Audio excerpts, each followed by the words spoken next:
کچھ لوگ کہتے ہیں کہ اناف کے مسلک میں رفع دین نہ کر کے رسول اللہ کی نافرمانی کرتے ہیں، اس مسئلے پہ رہنمائی فرمائیں۔ یعنی حضور پاک کی نافرمانی ہے رفع دین نہ کرنا؟ اگر حضور کا فرمان دکھا دو کہ حضور نے فرمایا اور رفع دین کرو، میں 1,00,000 روپیہ نقد انعام دوں گا تمہیں۔ فرمان تم دکھا دو، ارفعوا ایدیکم، حضور نے ہمیں حکم دے کر فرمایا رفع دین کرو۔ تو کبھی فرمان نہیں دکھا سکتا کرنے کا، میں فرمان دکھا سکتا ہوں چھوڑنے کا۔ صحیح مسلم جلد نمبر 1 صفحہ نمبر 181 کتاب الصلاۃ، حضرت جابر ابن سمرہ فرماتے ہیں خرج رسول اللہ صلی اللہ علیہ وسلم وکنا صلینا، حضور پاک تشریف لائے، ہم نماز پڑھ رہے تھے، حضور پاک نے فرمایا مالی اراکم رافعی ایدیکم کانہا اذناب خیل شمس اسکنوا فی الصلاۃ، کہا یہ تم شریر گھوڑوں کی طرح دم ہلا رہے ہو، نماز میں رفع دین نہ کرنا، سکون سے نماز پڑھنا۔ یہ پیغمبر کی صحیح حدیث ہے، صحیح مسلم ہے جلد اول ہے صفحہ 181 ہے کتاب الصلاۃ ہے۔ کہتے ہیں اس حدیث پاک کی اگلی حدیث ہے کہ وہ سلام مراد ہے، تو میں نے کہا اگلی حدیث کا مسئلہ اور ہے، یہ حدیث میں سلام کا لفظ نہیں ہے۔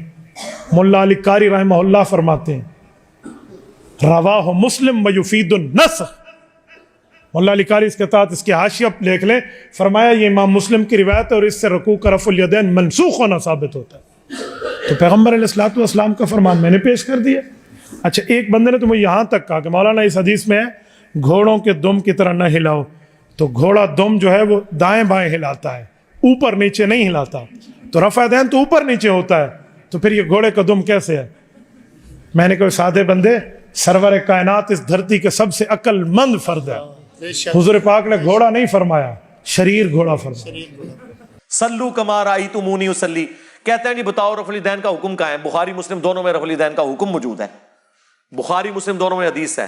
مالک بن حویرث کہتے ہیں ہم چند نوجوان تھے، تبوک کے موقع پر مسلمان ہوئے حضور کی وفات سے چند مہینے پہلے، اور ہم اپنے گاؤں ایریا سے آ کے مسجد نبوی میں رکے، آپ کی صحبت کی، 20 دن رہے حضور کے ساتھ دین سیکھنے کے لیے۔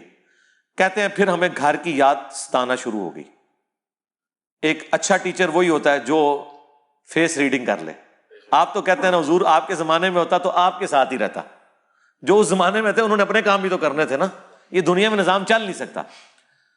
تو وہ مالک بن حویرث کہتے ہیں حضور نے جب ہماری حالت دیکھی نا کہ اب یہ بچے انٹرسٹ لوز کر رہے ہیں، ان کو گھر کی یاد ستا رہی ہے، تو حضور نے خود ہی بلا کے کہا کہ ٹھیک ہے بس جاؤ، یعنی وہ شرم و شرمی خود تو نہیں کہتے حضور اجازت دے، حضور نے کہا اچھا اب تم جاؤ، دیکھنا واپس جب گئے تو نماز کا جب وقت ہو، 5 نمازوں کی یہ ٹائمنگ ہے جو تم نے میرے ساتھ نمازیں پڑھی، تم میں سے کوئی ایک شخص اذان دے جسے قرآن زیادہ آتا ہے اور عمر میں بھی بڑا ہے، وہ تمہاری امامت کروائے، اور ساتھ ہی آپ نے فرمایا صلو کما رأیتمونی اصلی، اور نماز تم نے ویسے پڑھنی ہے جس طرح مجھے نماز پڑھتے ہوئے دیکھا ہے۔ حکم آ گیا نا، نماز ویسے پڑھو جس طرح مجھے دیکھا۔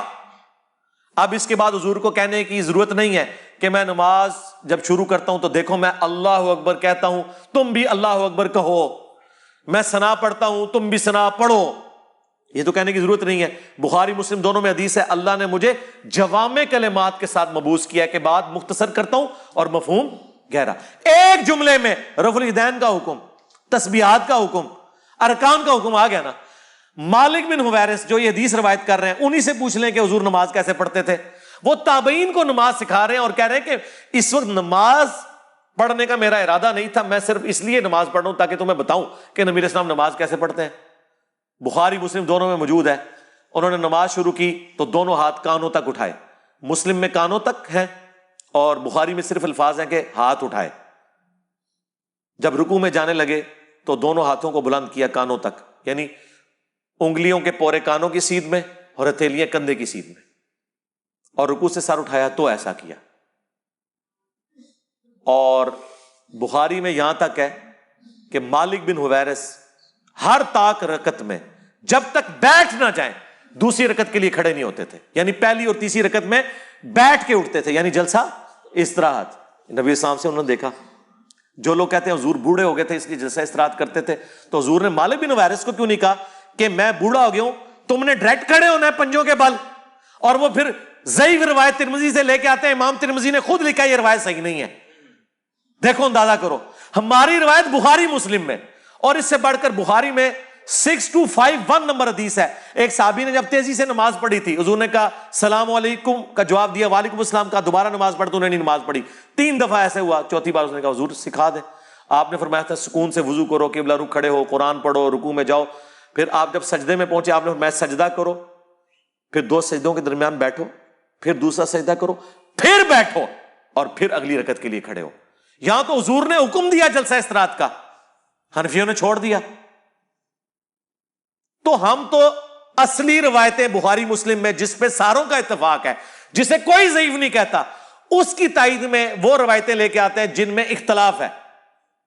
آپ تو سٹارٹ ہی وہیں سے کرتے ہیں کہ جس میں اکثریت ضعیف.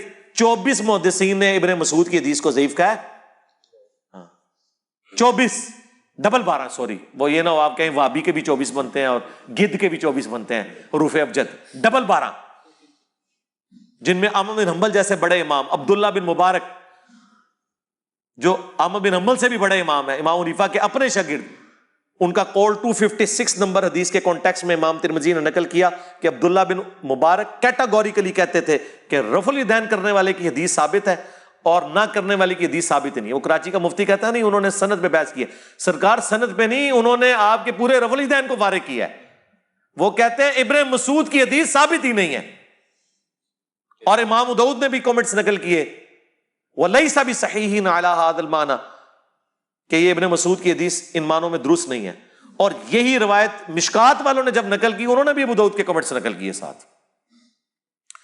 یہ لوگ اپنے جعلی مسئلوں کے ثبوت میں وہ روایتیں لے کے آتے ہیں جنہیں اکا دکا محدثین نے صحیح کہا ہوتا ہے, باقی صاحب نے ضعیف.